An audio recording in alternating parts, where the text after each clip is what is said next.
Olá, pessoal, bem-vindos a mais um programa Fé e Ciência, aqui na sua IPP TV. Esse programa que tem mostrado claramente essa relação perfeita entre a boa ciência e a boa fé. A fé baseada num livro, inclusive, que contém muita ciência, a Palavra de Deus. Um livro digno de toda a confiança. No que se pode verificar, portanto, a Bíblia está coberta de razão. Ela tinha razão, tem razão e sempre terá razão. A Bíblia, inclusive, é um guia para se fazer ciência, para se verificar teorias. Se a teoria confronta uma verdade bíblica, nós sabemos pela nossa experiência que essa teoria está errada e a Bíblia está certa. Porque ela nunca perdeu um embate científico. Essa é a palavra de Deus. E você tem aprendido nesse programa a respeitar ainda mais a palavra de Deus, porque grandes cientistas têm trazido ciência de primeiríssima qualidade para discutirmos aqui. Mas não só cientistas, filósofos e também teólogos. Teólogos que, ao lerem a palavra de Deus, percebem também indicações seguras na palavra de Deus que indicam que ela é digna de toda confiança, sim. Teologia, filosofia e ciência combinadas, comprovando a infabilidade, a confiança total na palavra de Deus. É isso que temos propagado aqui no Fé e Ciência, com cientistas, filósofos e teólogos. E não sei se você tem percebido, ou já percebeu lá na nossa playlist, que esse programa Fé e Ciência foi inaugurado com um teólogo, um grande teólogo, sou fã desse teólogo. E ele deu um show aqui, o programa foi assistido já por milhares e milhares de telespectadores no nosso canal no YouTube, todo mundo comentando. E o sucesso foi tão grande que a gente resolveu trazê-lo de volta. Tem esse livro aqui, que acaba de ser publicado também, para Vida Nova, Evolução Teísta. Muito do que discutimos nesse primeiro programa também está contemplado nesse livro. Aí eu falei, reverendo, volta aqui, vamos bater um papo agora sobre os temas que já tínhamos abordado, novos temas que estão contemplados nesse livro.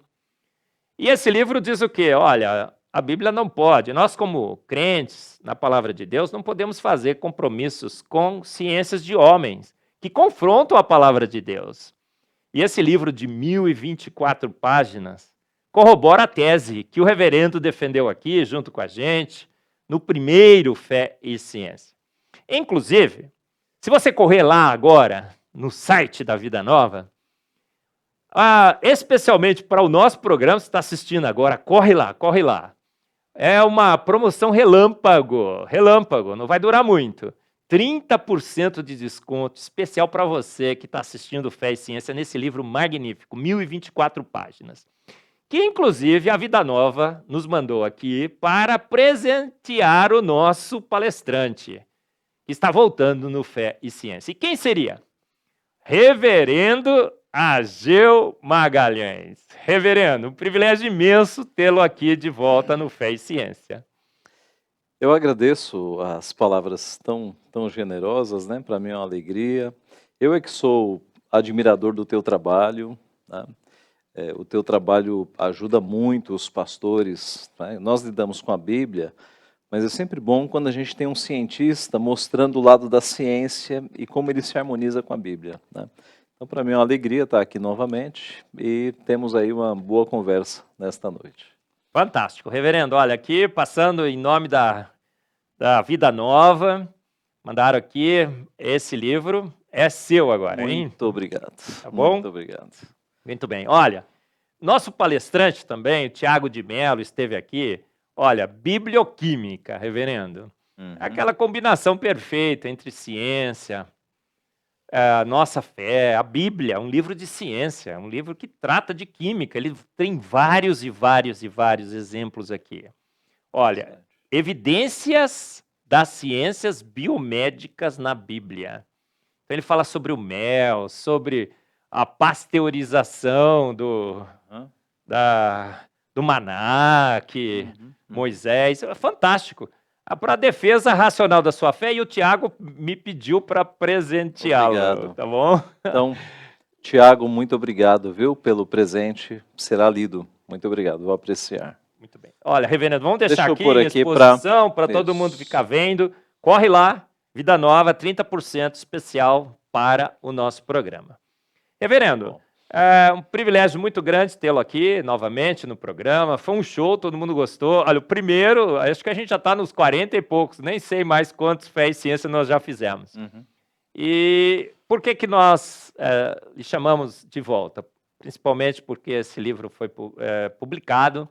Esse problema tem crescido nas nossas igrejas, o evolucionismo teísta ou o criacionismo evolucionário e tudo mais. A gente vai discutir esse tema. Mas antes, talvez nem todos o conheçam. Uhum. Então a gente sempre começa o programa com aquela sessão, não é? O entrevistado falando um pouco de si mesmo, contando um pouco da sua vida, sua atuação.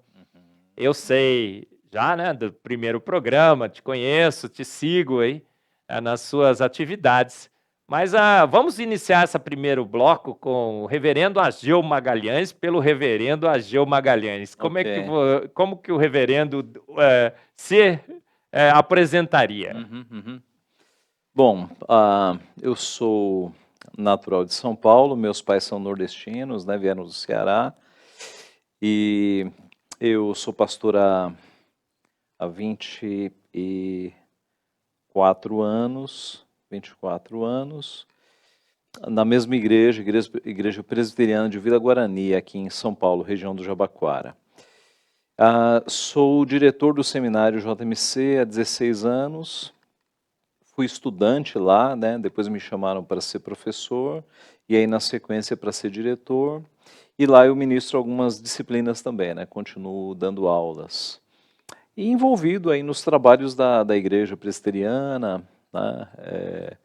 É casado com Vivian, tenho 3 filhos, o mais velho tem 15 anos, e tem o Davi com 15, Bianca com 12 e o Daniel com 9 anos. Então é uma festa lá em casa.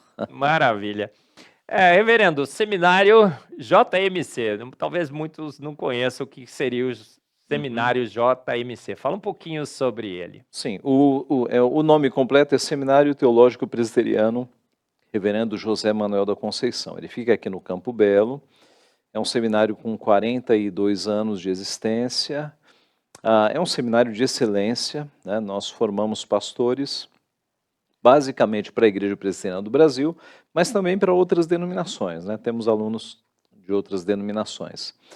E ali, alunos do Brasil inteiro vêm para São Paulo para receber o seu treinamento teológico, pastoral, e depois retornam para suas terras e até para fora do Brasil. Temos vários alunos que estão nas missões, né? Então, é um dos 10 seminários da IPB, é o seminário aqui de São Paulo.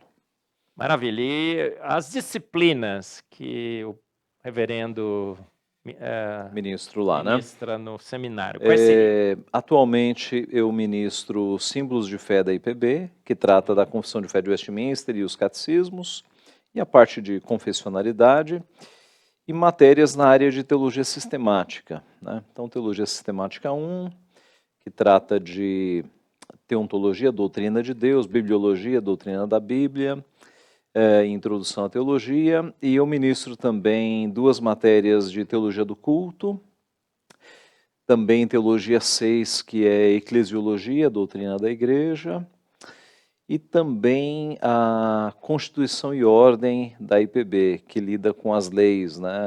A Constituição da igreja e um pouco de código de disciplina, essas questões. Muito bem, pessoal, quando eu comecei a fazer ciência, né, eu achava que ciência era absoluta, né? Porque conhecendo ciência, a gente conhecia tudo. E eu era um alienado com essa minha visão equivocada. Hoje eu sei que a filosofia, por exemplo, é a mãe da ciência. E a teologia é extremamente importante, gente. Viu quantas disciplinas o reverendo ministra lá. O senhor também vê o conhecimento humano nesse tripé entre teologia, filosofia e ciência, porque alguns acham que só teologia basta. Outro dia eu estava numa Não. igreja e falei assim, a fé, se eu colocar ciência na minha fé, não vai ser uma fé genuína. Eu discordo, acho que o tripé é muito importante. O senhor também concorda com esse Com tripé? certeza, com certeza. Veja, toda verdade é verdade de Deus, né? Então, 2 mais 2 é verdade de Deus, né? A matemática, a geografia, a história, a filosofia, a ciência. E nós tivemos grandes cientistas, prêmios nobres, né, no passado, que eram cristãos genuínos. Aliás, quando a gente vê a lista dos ganhadores do Prêmio Nobel de Ciência, é absurdo a quantidade de teístas e de cristãos, né? Então, a ideia é que a revelação bíblica, o conhecimento do universo, né, perscrutar a criação de Deus era fomento para a ciência. Grandes descobertas científicas foram feitas por causa desse fomento. É um Deus que fez um mundo perfeito e eu vou investigar essa criação. E aí vinham as descobertas. Tá? Um dos grandes pressupostos da ciência, fundamentos da ciência, é que fomos feitos à imagem e semelhança de Deus. Eu sempre cito uma frase famosa do Darwin, que ele diz assim, será que eu poderia confiar na minha mente, já que ela evoluiu de um chimpanzé? Será que haveria racionalidade na minha mente? Olha como o darwinismo, não é? A ideia do naturalismo, destrói um dos alicerces da ciência. Podemos fazer ciência porque nossa mente foi feita à imagem semelhante da mente, semelhante à mente de Deus. Portanto, podemos entender a lógica que ele usou na criação. O senhor entende assim também, reverendo? Sim, com certeza. E a gente percebe alguns momentos da revelação bíblica que Deus deu, digamos, um plus, né, no conhecimento. Por exemplo, quando ele capacitou aqueles 2 homens, Aholiabe e eu não me lembro o primeiro, mas foram aqueles 2 homens que foram capacitados com o Espírito de Deus para toda sorte de arte, de escultura. Então, toda a parte artística do tabernáculo foi dada por Deus para aqueles homens, para que eles usassem esse conhecimento ali na parte artística do tabernáculo, né? Para fazer esculturas, desenhos, pinturas, que é algo difícil, né? Se você pegar uma folha de papel e se arriscar a fazer um desenho, você tem que ter técnica e tem que ter arte. Especialmente naquela época que não havia escola. Então, a gente observa que, de fato, o conhecimento vem de Deus, e isso faz com que as ciências avancem, com que a tecnologia avance. Há uma doutrina que é da graça comum que explica isso. Todo o desenvolvimento teológico e científico do mundo acontece quando fagulhas do conhecimento de Deus são despejadas sobre a terra. É aí que você tem as invenções e as curas de doenças, né? E tudo vem de Deus, esse conhecimento todo vem de Deus. Deus é o autor e consumador da ciência, ele guia a ciência. 90% dos ganhadores de prêmio Nobel, 90%. 67% cristãos, eu falo muito nas minhas palestras sobre isso. 22% de judeus, eles são só 0,2% da população e não são ateus, né? Porque o judeu é teísta. Ele crê em Deus. O nome que eu esqueci é Bezalel. Bezalel e Aholiabe foram os 2 lá do tabernáculo. Inclusive tem um site muito interessante que outro dia eu descobri, The Gospel in Genesis, sobre os nomes dos patriarcas. Se você vai lá e procura a tradução do nome, você praticamente lê no nome dos patriarcas o Evangelho. Interessante. Olha, Deus descendo dos céus, a salvação em Cristo. Esses nomes complicados parece que tem uma explicação. Mas, reverendo, a fé pela fé. Vamos falar um pouco sobre a fé, porque a gente vai falar sobre o livro e eu acho que eu vou tocar nesses, fazer algumas perguntas em relação a isso. Defina a fé, porque tem gente que acha assim, você vai no dicionário, está lá, fé é a firme convicção de alguma coisa pela qual você não tem evidência nenhuma. Outro dia eu estava numa igreja falando sobre as evidências de Deus, a pessoa falou assim, nossa, Márcio, bem legal, mas se eu usar essas evidências para ter fé em Deus, eu não vou ter uma fé genuína, porque eu tenho que crer sem evidências. A fé bíblica é uma fé sem evidências? Não, de forma nenhuma. De forma nenhuma. Bom, a definição, né, bíblica que nós temos de fé está em Hebreus 11, né? Vamos partir dela. A fé é a certeza de coisas que se esperam, convicção de fatos que se não veem. Observe que a fé não é um pulo no escuro. Né?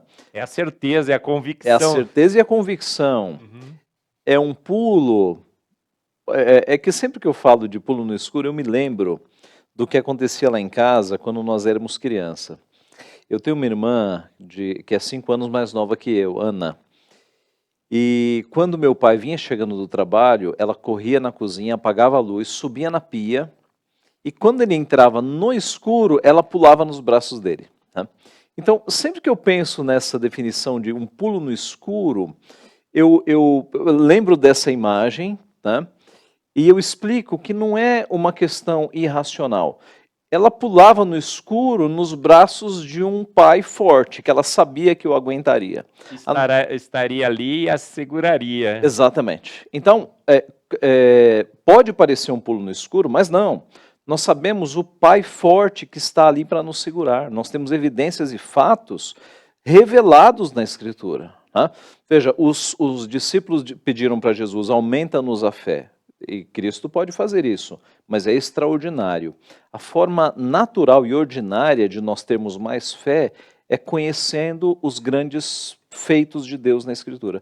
Quando um crente, a gente percebe que está muito abalado, está sem fé, a gente passa textos da Escritura dos grandes feitos de Deus, para que a pessoa confie que é um Deus poderoso, que ela está servindo. Ela pode ter fé, ela pode pular nos braços desse Pai. Né? Então, a fé tem um aspecto racional, não é irracional.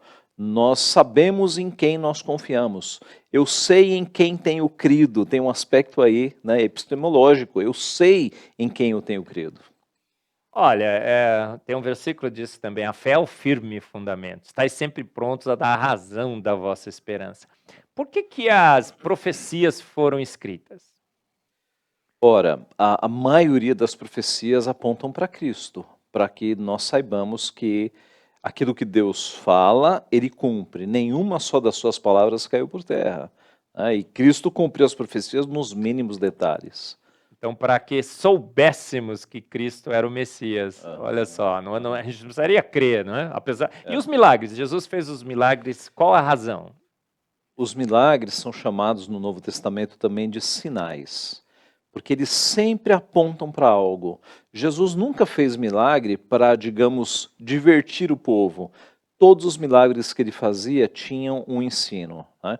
Então, quando ele cura um cego, é para mostrar que ele é a luz do mundo. Quando ele multiplica pães e peixes, é para mostrar que ele é o pão que desceu do céu. No seu primeiro milagre, quando ele transforma água em vinho, está bem claro lá no texto.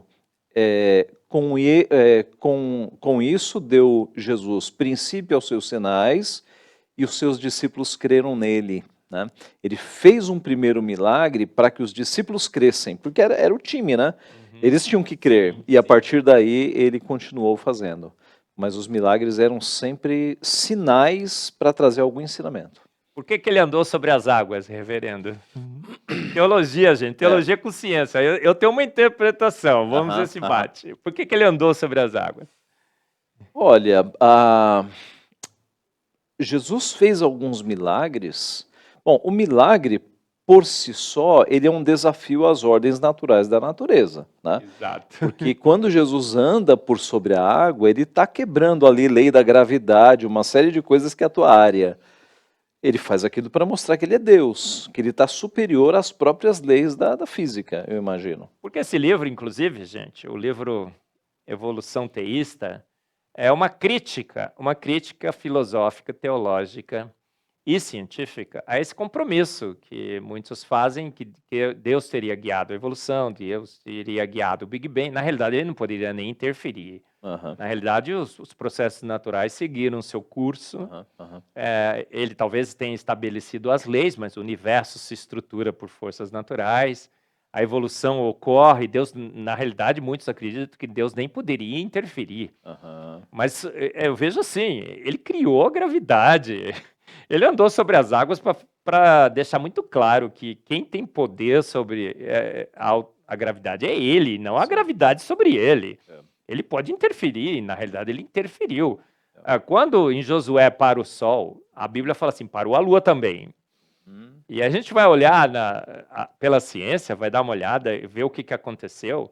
A única forma dele ter parado o sol e ter parado a lua, com todos os movimentos gravitacionais, porque o pessoal fala assim, nossa, se parasse, o universo por gravidade se desfaria. Não, sabe o que ele fez? Tudo indica, ele mandou parar o universo. Eu acredito. Ele falou, pare o universo, e o universo parou. Se Deus dá uma ordem para o universo parar, você acredita que o universo pararia, reverendo? Totalmente, imediatamente. Tem gente que acha que ele não poderia mexer nas forças. É quando a mulher que vertia sangue. Aí Jesus fala assim, senti que de mim saiu poder. Que poder foi aquele? Que poder foi aquele, reverendo? Se um membro da sua igreja, né, ali na igreja presbiteriana do Jardim... Vila Guarani. Vila Guarani. Eu não gosto muito desse Guarani, porque eu sou torcedor da Ponte Preta, viu, pastor? Te perguntasse, pastor, reverendo, que poder foi esse?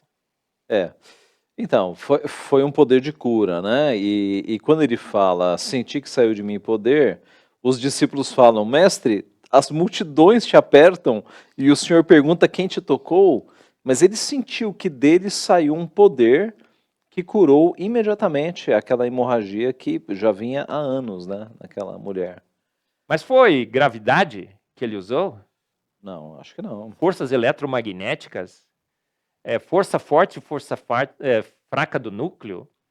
Ele usou forças que nós não conhecemos. Verdade. Então esse é o grande problema, às vezes, quando as pessoas querem explicar por forças naturais a formação do universo, a criação do universo. Por que a luz demorou tanto tempo para chegar aqui? Tem gente que aplica fórmulas, todo um debate com isso. Olha, força, tempo é distância por velocidade, né? Olha, física básica tentando explicar a formação do universo. Querendo colocar Deus na nossa caixa, né? E um Deus restrito às forças naturais. Pois é, faz sentido.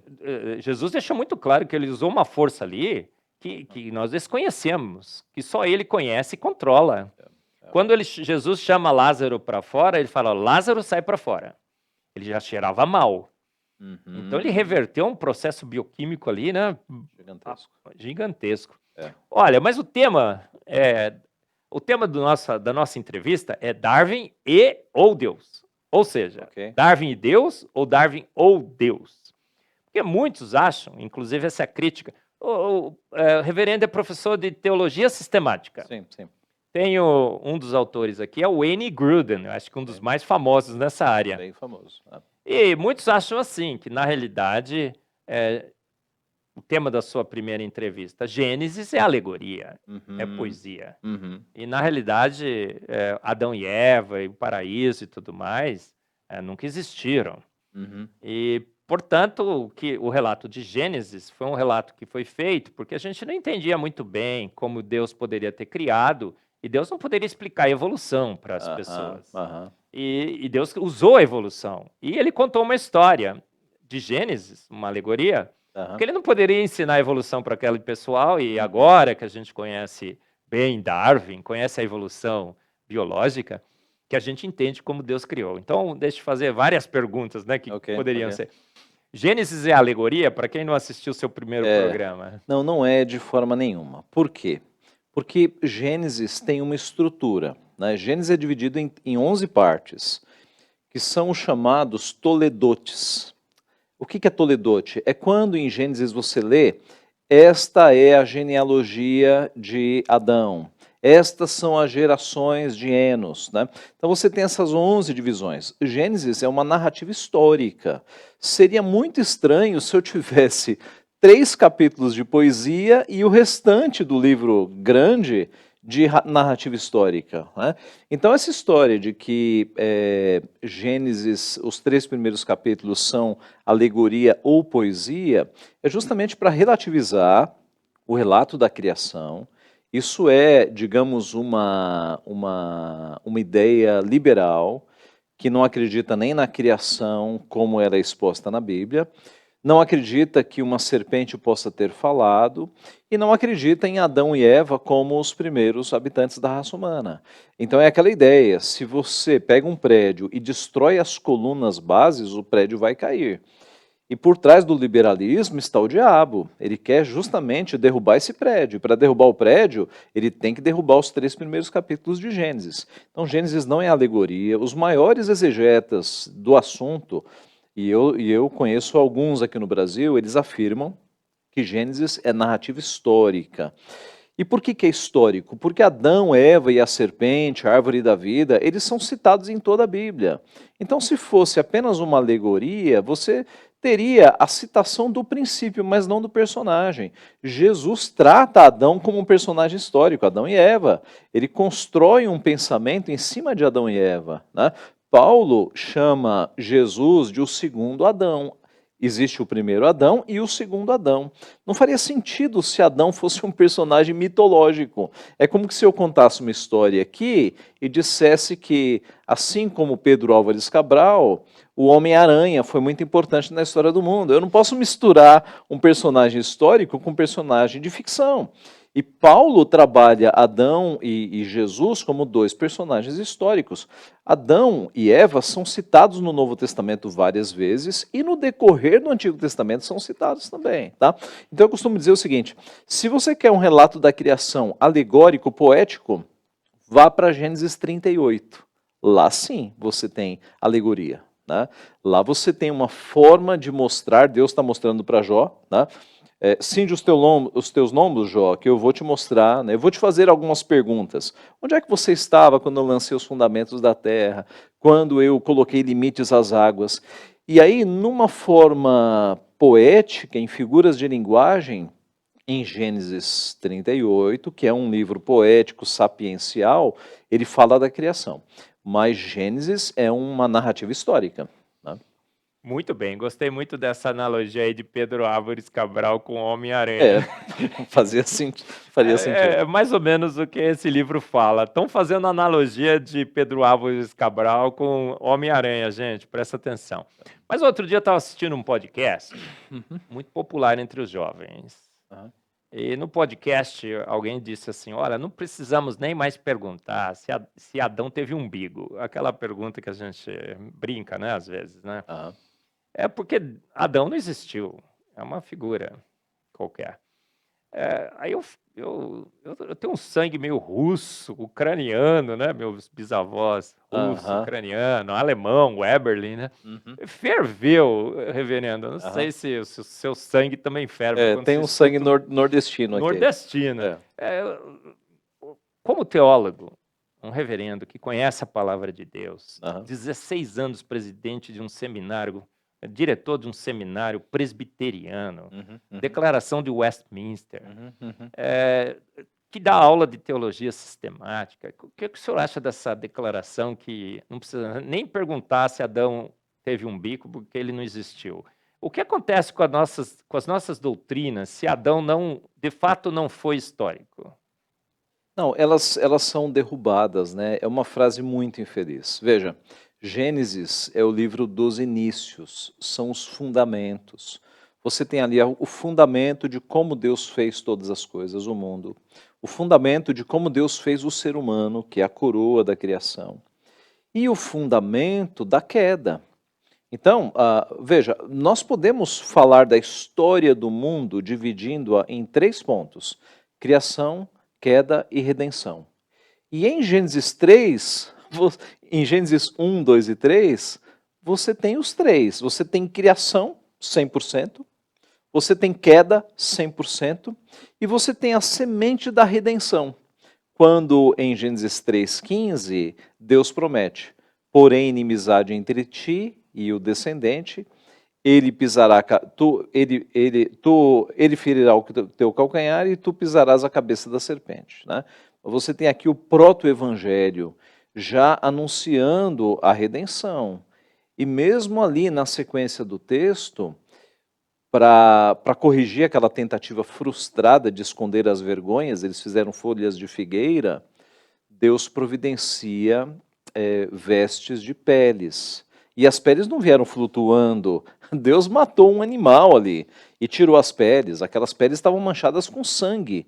Que sangue é esse? É o sangue do Cordeiro. Então observe que Gênesis 1, 2 e 3, eles tratam da base, criação, queda e redenção. E tudo isso vai ser desenvolvido no relato da humanidade. A criação teve um ponto final no sexto dia. Criação, queda. A queda aconteceu ali historicamente, mas ela perdura, né? Até todos estão ainda embaixo da queda. E a redenção, ela teve um ponto decisivo na cruz do Calvário, está consumado, consumou de fato. Mas como nós ainda estamos no plano de Deus, nós ainda estamos digamos, na realização, né? Então, a redenção completa acontecerá com a ressurreição dos corpos. Mas observe, tudo isso está ali nos primeiros capítulos, de forma que é uma infelicidade sem tamanho dizer que Adão e Eva não foram personagens históricos. Olha, outro ponto importante, né? Nosso título é esse: Darwin e Deus ou Darwin ou Deus?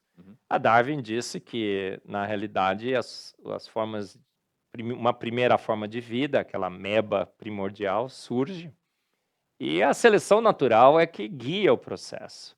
E a seleção natural seria a sobrevivência do mais adaptado, o mais apto. E para que sobreviva o mais apto, tem que ser extinto o menos apto, tem que morrer o menos apto. E então, até que o homem surja, muitas e muitas espécies morreram. A morte é um problema seríssimo. Outro dia eu estava assistindo uma live dos evolucionistas teístas ou criacionistas evolucionários, porque agora eles tentaram abrandar um pouco, Tentaram né? abrandar.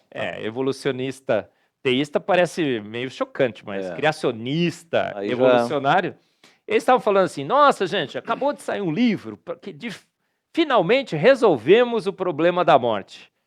Eu não vi ainda que livro seria esse, eu não li ainda, mas eu tenho certeza que esse livro não consegue explicar. Eu só acho que tem como a morte ter entrado antes nesse mundo, antes do pecado original de Adão. O que é que o senhor acha sobre esse problema da morte para o evolucionismo teísta? Veja, o relato bíblico, ele mostra de forma muito clara, né, que a morte entra com o pecado, né? Quando Adão e Eva comem do fruto, especialmente Adão, porque o pacto era com ele, eles têm uma sensação que eles nunca tiveram na vida. Eles sentem vergonha, eles percebem que estão nus. E aí diz o texto que Deus andava como de costume na viração do dia, Deus assumiu uma forma humana para conversar com eles, e todo finalzinho de tarde Deus estava lá, né? Imagina, eles não tinham pai e mãe, né? Alguém tinha que ensinar as coisas para eles. Mas aí nesse dia que eles sentiram vergonha, eles correram. Pela primeira vez eles tiveram medo, tiveram vergonha, e aí Deus os chama. Como é que vocês sabem que vocês estão nus? Quem disse para vocês? E aí Adão fala, eu vi a tua voz, tive medo, me escondi. Então, é bastante marcada essa entrada do pecado no mundo com todas as consequências, com vergonha, de nudez, com medo e com o processo de morte. Por quê? Porque Deus anunciou, no dia em que vocês comerem, certamente morrerão, né? É claro que Deus teve muita misericórdia porque eles não comeram e caíram duros, né? Mas o processo de morte começou a operar. Aqueles que seriam eternos fisicamente, agora eles têm um processo de células morrendo no corpo e eles agora são finitos, né? A morte entra ali. Segundo a lei da termodinâmica, começa a agir, não é? A desordem começa a entrar. Até eu falo que nem microevolução ocorreu. Na realidade, Deus terminou a sua obra, viu que era muito bom, e daí para frente foi só ladeira abaixo, porque a segunda lei da termodinâmica diz isso: ou é zero, ou a entropia aumenta. Ou seja, a desordem começou a cair sempre. Mas, reverendo, tem uma grande discussão em Gênesis sobre o termo para dia, que é o Yom, né, gente? Yom. Aí outro dia eu estava num debate aqui em São Paulo e eu fui me meter a teólogo. Aham, aham. Tanta convivência com os teólogos aqui, viu, gente? Eu estou aprendendo muito, principalmente com o reverendo Ageu Magalhães. Aham. O Wayne Grudem e outros. Tem um tratado de um teólogo adventista, Hayes, H-A-S-E, que eu li outro dia, achei magnífico sobre o Ion. Aham. E aí ele falou assim, olha, porque o termo Ion acomoda eras. Aí eu falei assim, epa, mas acomoda dias, não acomoda? Ele falou, mas acomoda muito melhor dia. O senhor acha que o termo Ion acomoda eras, dias? O que acomoda melhor? O senhor, olha, 16 anos Uhum. dirigindo um seminário, o senhor Uhum. dá aula de teologia, conhece hebraico, com certeza.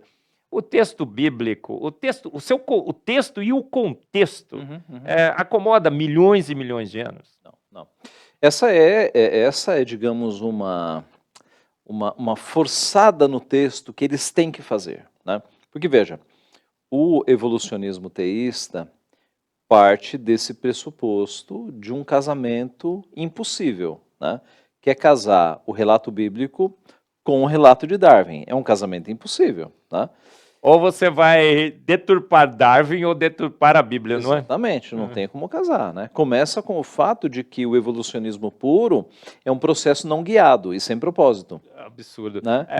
É péssima ciência. Pois é. Então, como é que Você eu joga consigo... na teoria alguma coisa que a teoria não assume. Pois é, como é que eu consigo casar isso, um processo não guiado e sem propósito, com o que Deus fez, que é guiado e com propósito, né? Não tem como. Mas então, para dar esse jeitinho, eles precisam de milhões de anos. E agora, como é que eu faço Gênesis virar milhões de anos? Eu mexo no Ion. E aí eu digo, não, dia ali eram eras, eram milhões de anos. E aí você tem muita complicação. Primeiro, a questão exegética. Ion, sempre que vem acompanhado de um numeral, se refere a dia de 24 horas, sempre. Então, quando os textos do Pentateuco falam, por exemplo, no 8º dia, no dia de número 50, um dia depois das 7 semanas, ali é sempre Ion e é sempre dia 24 horas. Ion aparece no Antigo Testamento umas 150 vezes. E olha, mais de 90% dessas ocorrências está ligada a dia de 24 horas. Tá? A outra coisa, como é que eu explicaria, se em Gênesis 1, cada dia são milhões de eras, como é que eu explico a fotossíntese, por exemplo? Eu tenho um dia com os Bate com a ciência, né? eu tenho um dia com os vegetais, milhões de anos de vegetais, na escuridão, né? Sem luz, não faz sentido. Abelhas, polinização, só funciona se forem 6 dias um atrás do outro. Se eu criar eras geológicas, não funciona. Outra coisa que complica demais, eu sei o que é manhã e tarde num dia de 24 horas. Agora, o que seria tarde e manhã, usando a sequência bíblica, em milhões de anos? O que seria isso? Não faz sentido. Tarde e manhã são marcadores de um dia de 24 horas. Outra coisa, quando Moisés vai, nos 10 mandamentos, estabelecer o 7º dia como dia de descanso, ele explica. Primeiro, ele não estabelece, lembra-te do dia de descanso, uma lembrança de algo que já foi feito, porque em 6 dias fez o Senhor os céus e a terra. 6 dias eras geológicas, milhões de anos, ou 6 dias literais? Não faria sentido, né? Então, assim, mais de 90% das ocorrências de Ion no Antigo Testamento são relacionadas a dias de 24 horas. E todas as vezes que você tem um numeral do lado, primeiro dia, segundo dia, terceiro dia, é Ion como 24 horas. Se Moisés quisesse falar em eras, ele teria usado outra palavrinha, Olam. Olam, no hebraico, aponta para eras, mas ele usou Ion. Tá? Outra coisa, o princípio da hermenêutica, da leitura mais simples. Né? A gente imagina Moisés lendo a lei para o povo, 2 milhões de pessoas, e falando, pessoal, no princípio criou Deus os céus e a terra era sem forma e vazia, e havia trevas sobre a face do abismo, o Espírito de Deus parava pela superfície das águas, e aí ele vai narrando os dias da criação. Né? No primeiro dia ele fez isso, no segundo dia. Será que uma adolescente virou para outra e falou assim, olha, na verdade, dia ali é milhões de eras. Moisés não está muito Faz o atualizado menor com as sentido, né, reverendo? tendências, né? Não faz sentido. Se você der o texto para uma criança, ele vai terminar o texto e vai falar, Deus fez o mundo em 6 dias. Mas eu aprendi com a minha professorinha da IBD, eu acho que todo mundo tem que voltar às suas professorinhas da IBD, que a Bíblia é clara. 5 pontos, eu lembro claramente. A Bíblia é clara, necessária, suficiente, infalível e autoridade. Uhum. Clara. O que significa clara? Vê se você concorda comigo. É assim, você leu, é aquilo que você tem entendeu, é o que Deus quis que você entendesse. Como você falou, ele estava falando para o povo. Aí tem gente que fala assim, não, agora com o Big Bang, agora com a ciência, eu estou entendendo que são eras. Gente, Deus escreveu para um povo que precisava de Big Bang para entender que aquilo lá era. Se ele quisesse escrever era, eu acho assim, ele colocaria assim, olha, depois dos milhões e milhões e milhões de anos da primeira etapa, eu comecei uma segunda etapa que gastei também milhões e milhões de anos. Exatamente. Isso E seria claro. ele escreveria assim, ó, e foram milhões e milhões e milhões de anos no final da primeira etapa. Na etapa 2, ele escreveria, e houve milhões e milhões e milhões de anos na etapa 2. Não, ele seria claro, com Não certeza. seria? É. E alguns dizem assim, não, é que Moisés era um indivíduo muito simples, muito matuto, quase dizem, né? Não. Moisés passou 40 anos no Egito aprendendo astronomia, porque os egípcios eram os detentores de sabedoria daquela época. Moisés não era um matuto. Ele narrou exatamente o que Deus revelou para ele. Inclusive, olha, a gente sabe mais astronomia hoje? Não. Olha, a gente tem mais informação e tudo mais. Mas olha o que eles faziam antes, reverendo. Eles conseguiam prever eclipses e tudo mais. Exatamente. Talvez com pouquíssimos recursos que a tinham. sabedoria deles sobre cosmologia, sobre os céus e tudo mais é maior que a nossa. A gente tem mais informação. Com certeza. Não é? Os magos do Oriente foram até Jesus olhando os céus. Né? Eles perceberam que tinha uma estrela ali que, opa, essa daqui não está nas nossas anotações. É a profecia de Daniel. E aí eles seguiram. Eles eram astrônomos por excelência. O relógio de Antiquítera, já ouviu falar? Um computador grego 200 anos antes de Cristo, gente. Foi descoberto, cheio de engrenagens, uma estrutura sensacional. Ficaram mais de 20 anos para descobrir como aquilo funcionava. E sabe o que era aquele relógio? Previa os eclipses, previa a movimentação dos astros, previa baseado em conhecimento já adquirido. Eles conheciam como os astros as rotações, o movimento dos astros no céu, observando. Sim. Como que o povo era ignorante, não o suficiente para entender. Pois é, e a gente fica imaginando os cálculos que foram feitos para construir as pirâmides, né? Os cálculos e a engenharia que houve ali. Tá? Então, de fato, voltando a Gênesis 1, né? Moisés tinha muito conhecimento e ele narrou exatamente aquilo que Deus revelou. Deus criou o mundo em 6 dias, descansou no 7º. Esse é o nosso padrão. Né? Nós trabalhamos 6 e descansamos 1. Maravilha. Olha, o Wayne Grudem, nessa palestra, está até na escola Charles Spurgeon, eles legendaram, não traduziram. Mas se você quiser assistir, aqui no Fé e Ciência, o Glauco Barreiro, eu falei para ele assim, para fazer um resumo dessa palestra do Wayne Grudem, ele deu uma palestra aqui, eu chamo ele de Wayne Grudem brasileiro, Glauco Barreiro, foi um show. Mas o Wayne Grudem disse assim, olha, quando a gente coloca o evolucionismo teísta dentro das nossas igrejas, ele fala, é um preço alto demais a ser pago, um preço alto demais a ser pago, um preço alto demais a ser pago. Ele repete 3 vezes. Ele diz assim, olha, a gente corrompe 11 doutrinas básicas da fé cristã, coloca uma mentira na boca de Cristo. E ele diz assim, essa corrente não deveria ser aceita nos nossos seminários, nas nossas escolas e nas nossas igrejas, porque corrompe a nossa fé. Eu vou fazer uma pergunta específica. Olha, em Mateus Jesus fala assim, não tendes lido que desde o início os fiz homem e mulher? Mas aí o pessoal fala que, olha, a evolução ocorreu, tinha um hermafrodita que dividiu nos seus sexos, Jesus foi lá, Deus foi lá, escolheu um casal e soprou nele alguma coisa. Como é que fica essa história? Gênesis não é claro demais? Jesus não é claro demais? O que o senhor acha? Bom, primeiro Gênesis é claro, para mostrar Adão e Eva, inclusive as falas de Adão e Eva, né? Observe que Gênesis é tão histórico que você tem marcadores geográficos, né? É dito ali que eles estão na terra do Éden, né? Entre o rio Eufrates, o rio Pison, ali, terra onde havia ouro. Você tem localizações geográficas ali, né? As falas de Adão e Eva e a confiança que Jesus tinha neles como personagens históricos. Então, você questionar isso é você questionar o próprio Deus, a própria palavra de Deus, né? É pecar contra Deus, tá? Isso a gente aprende nos catecismos. O que é você usar o nome de Deus em vão? É você pecar diretamente contra Deus ou contra a palavra de Deus, porque é a palavra dele, né? E essas pessoas criando essas historinhas, né, de que Adão e Eva não foram os primeiros, de que havia uma multidão, eles estão destruindo o ensino bíblico. Isso é terrível.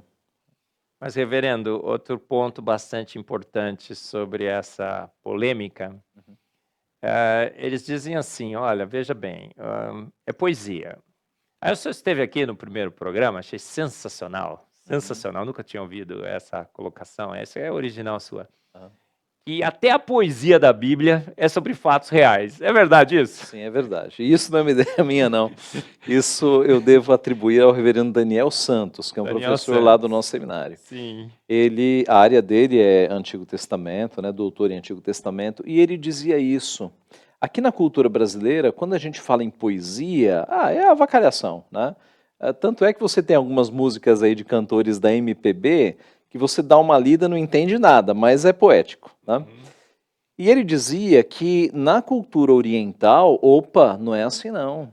A poesia na cultura oriental, e com o acréscimo de que é palavra inspirada por Deus, foi o Espírito que inspirou, é algo exato. É exato, você tem figuras de linguagem, mas a poesia é totalmente digna de crédito. Licença poética é coisa nossa. Em Israel não tinha licença poética. Licença poética, Né? tá vendo, gente? Eles Que expressavam sensacional. verdades exatas na forma poética. Né? Então veja, quando o salmista fala, os céus proclamam a glória de Deus e o firmamento anuncia as obras das suas mãos. Você está com figuras de linguagem, com poesia, dando voz à criação, mas o ensino é exato. Deus se revela, Deus passa conhecimento pela criação. Quando Isaías diz que incontável exército celestial das estrelas, mas que ele as chama todas pelo seu nome, eu creio que ele chama todas pelo seu nome. 60 sextilhões, pelo menos, de estrelas. Incontáveis, mas ele chama todas pelo seu nome. Todas. É nesse Deus que o senhor crê, reverendo? Com certeza. Assim, um Deus que escapa à nossa capacidade cognitiva, né? Porque ele tanto conhece toda a sua criação, né? Aqui você tem uma junção da onisciência com a onipotência. Ele conhece tudo porque ele fez tudo. Né? Então, ele conhece as inúmeras estrelas que existem no aspecto macro, e ele sabe também onde estão todas as formigas e os micróbios do planeta Terra. Né? É um conhecimento gigantesco, é uma onisciência que não cabe na nossa cabeça. Né? É uma sabedoria, o salmista fala que é insondável, nem passa perto da nossa cabeça. Esse é outro aspecto interessantíssimo sobre Gênesis. Outro dia eu estava assistindo um documentário no Genesis Apologetics, um canal no YouTube que, se você gostar desse debate, assista muito. Eu sempre falo aqui no Fé e Ciência. E um dos... esse em particular foi no Answers in Genesis. Is Genesis History? É um programa, né? Sim, um documentário e depois se transformou em vários programas. Esse eu assisti. Aí ele fala, um hebraísta, ele diz o seguinte, olha, vamos analisar o texto de Gênesis Ele diz que 99,8% das palavras e dos verbos em hebraico que são usados no Gênesis são usados em hebraico para descrever fatos. Não são verbos poéticos que são usados nas poesias.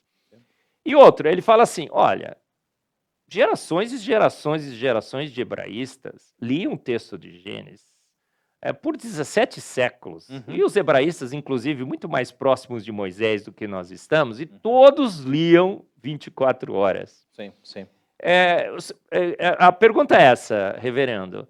É verdade essa informação de que os verbos e as palavras são usadas no hebraico de Gênesis, são usados para relatos de fatos? Sim. E o que o senhor acha dessa afirmação que ele fez aí, que de todos os... Por séculos, os hebraístas todos liam um dia. A gente começou a ler só eras com darwinismo. Foi. Alguém vai discordar dizendo o seguinte, aliás, um dia desses eu estava vendo um vídeo de um indivíduo evolucionista, teísta, citando Agostinho, né, dizendo que Agostinho não cria na literalidade. Não cria mesmo, porque é o seguinte, Agostinho, ele dizia que Deus era tão poderoso que ele poderia ter criado o mundo num estalo, num nanosegundo. Esse era o ponto de Agostinho. Né? Uma vez eu estava numa palestra, assim, olha, 200 cristãos, irmão nosso, entendo que seja, ele citou Agostinho também. Eu falei, mas eu já tinha escutado, acho que talvez tenha aprendido com o reverendo aqui. Agostinho, Deus, porque ele foi influenciado pela cultura grega, não foi? Sim. Os gregos não achavam que os deuses falavam e bum, acontecia? Sim. E Agostinho fez isso para exaltar o poder de Deus. Né? Não para diminuí-lo, não para diminuí-lo. O ponto é o seguinte, eu já fiz um estudo lá para dar uma aula no seminário, muitos foram os estudiosos que tentaram fazer não é uma cronologia, uma contagem do tempo para tentar aproximar quantos anos tem o planeta. Né? Muitos, mais de 60, e é impressionante. E eles se basearam na Bíblia, né? E é impressionante, nenhum deles passa de 10 mil anos. Nenhum deles. O senhor crê na cronologia da Bíblia? Porque eu discuto às vezes com os teólogos, falo, não, tem gaps, pulou, isso aí não é muito certo e tal. Eu era um criacionista de terra antiga e de universo antigo. Eu me converti principalmente pelos dados, depois comecei a estudar teologia, me converti também à cronologia bíblica. Eu digo que agora sou um criacionista raiz, de fato, e acho que a cronologia da Bíblia é muito correta. O senhor também defende que a cronologia da Bíblia... Por que Deus colocaria a longevidade de todos os patriarcas? A gente lê lá o texto e fala assim, e viveu 969 anos. Aí a gente fala, não sei, eu acho que talvez os que estão nos ouvindo em casa falam, para que Deus teve esse trabalho de ficar colocando quantos anos? Foi para que fizéssemos as contas? Eu creio que sim. Eu também creio que a Terra é uma terra jovem, né? Eu chutaria no máximo 10 mil anos, porque você pegando o relato bíblico vai dar uns 6 mil anos, né? Um pouco mais, no máximo por aí. Agora tem uma questão interessante, né? Que é o seguinte, digamos que nós compremos a tese evolucionista e evolucionista teísta, de que na verdade são bilhões de anos e que, são bilhões de anos. Não seria muito estranho que num universo de bilhões de anos de história, Deus só nos narrasse 6 mil anos? 1% talvez? Não seria meio estranho? A Bíblia cobrindo apenas 1% da história da humanidade? Péssima filosofia, reverendo, não é? Não é? Um Deus todo-poderoso. Eu falo que Deus é que nem o cara do Bamerindos. É Deus que... É gente que faz. E vai lá e faz pronto e bem feito. Exatamente. Um Deus constrói o universo, fica esperando bilhões e bilhões de anos para ir lá e dar forma ao seu universo. Então, não faz sentido. Não faz sentido. Nem filosófico, nem teológico. Nem de lógica faz sentido, não é? Outra coisa que não faz sentido, né? Essa ideia evolucionista teísta de que Deus coordenou o processo. Né? Deus apenas acompanhou de longe e forças naturais foram guiando a criação. Isso combina com o Deus que chama todas as estrelas pelo seu nome? com o Deus que sabe os fios de cabelo da nossa cabeça? Isso combina com o Deus que sustenta todas as coisas pela força do seu poder, Hebreus 1:3? Isso combina com o Deus que não permite que caia um pardal se não for do seu consentimento, Mateus 10:29? Quer dizer, um Deus que se envolve com tantos detalhes na providência, na criação ele ficou longe assistindo. Esse não é o nosso Deus. O evolucionismo teísta, o criacionismo evolucionário corrompe os atributos do nosso Deus, como essa aula sensacional Totalmente. que tivemos aqui com o reverendo. Tá acabando, gente, tem 5 minutinhos só, olha só. Mas olha, deixa eu fazer então a pergunta final, porque a chamada da nossa entrevista, né, reverendo, era Darwin e ou Deus. Outro dia, eu recebi um convite que me chocou pela audácia. O que eu aprendi com minha professorinha da EBD é que a Bíblia se lê com a Bíblia. Quando você não entende um versículo, você lê outro, para ver se o outro versículo te esclarece mais. Analogia da fé. A Bíblia interpreta a Bíblia. A Bíblia interpreta a Bíblia. Quando você leu a Bíblia toda e não entendeu, você pede para o Espírito Santo te auxiliar. Quando você não entendeu, é porque não é para entender mesmo. Não é assim? Aí outro dia eu recebi um convite assim, ó, lendo a Bíblia com Charles Darwin. É um bom procedimento esse, reverendo, ler a Bíblia com Charles Darwin? Não. Eu estou tentando pensar é uma boa exegese, é essa? Meu pai do céu, não. Um tema, né? Vamos consertar esse tema lendo a Bíblia com a iluminação do Espírito Santo. Eu Aí digo sim. que assim, que a gente deveria ler Charles Darwin com a Bíblia. Esse sim é o Com os correto. olhos críticos da Bíblia, Porque a exatamente. Bíblia nunca perdeu um embate. Ela é guia de ciência. Se você lê Charles Darwin com a Bíblia, você vai saber que Charles Darwin está errado. E é isso que a gente descobriu hoje pela boa ciência, a boa ciência. Mas, reverendo, 3 minutos. Gente, estava sensacional, né? Olha, eu gostei da primeira, gostei muito mais da segunda. E a terceira vai ser ainda melhor. A gente vai convidar o reverendo Ageu Magalhães, um homem que conhece da palavra de Deus. Olha, 16 anos dirigindo um seminário de referência aqui em São Paulo, professor de teologia sistemática, que conhece profundamente a palavra de Deus. Às vezes, pessoal, você tá em casa aí, você liga num podcast, e um podcast fala que Adão não existiu. É um podcast que diz que o dilúvio bíblico nunca aconteceu. Aí você vai olhar quem é que dirige, quem está nesse podcast, são pessoas que não têm a vivência, não conhece a palavra profundamente. Vamos consultar quem tem autoridade. Por isso que o Fé e Ciência trouxe aqui o reverendo Ageu Magalhães. Você entendeu, né, a diferença entre os podcasts que estão por aí dizendo que Adão nem precisa perguntar se tem umbigo e o Fé e Ciência, né? É autoridade. É gente que já comeu muito sal, não foi, reverendo? Você já comeu muito sal, já muitos embates entre os teólogos. Imagino no seminário, da leitura da palavra de Deus. Então, reverendo, Darwin e Deus ou Darwin ou Deus? São excludentes, né? São excludentes. É Darwin, ou você fica com Deus, ou fica com Darwin.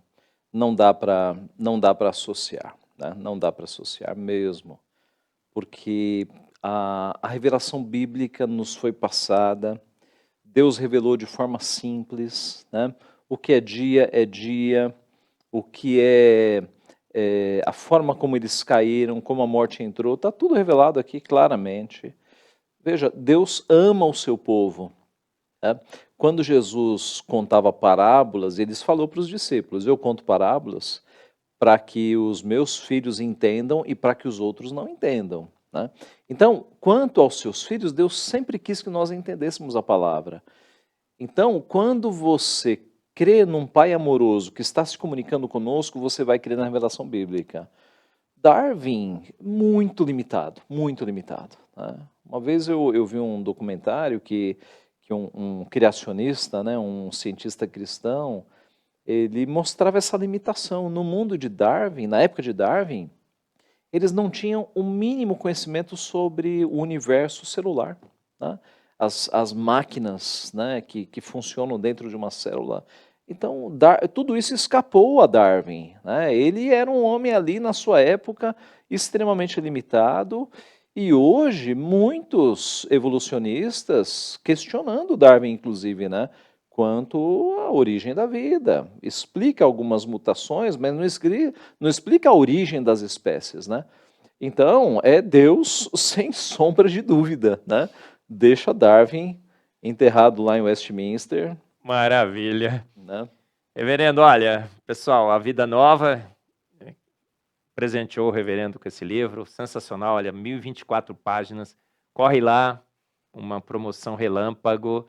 Nós estamos colocando aqui o site da editora Vida Nova para que você 30% de desconto. Isso é razão para a sua esperança, que mostra claramente que a palavra de Deus tinha razão. Boa ciência, boa teologia.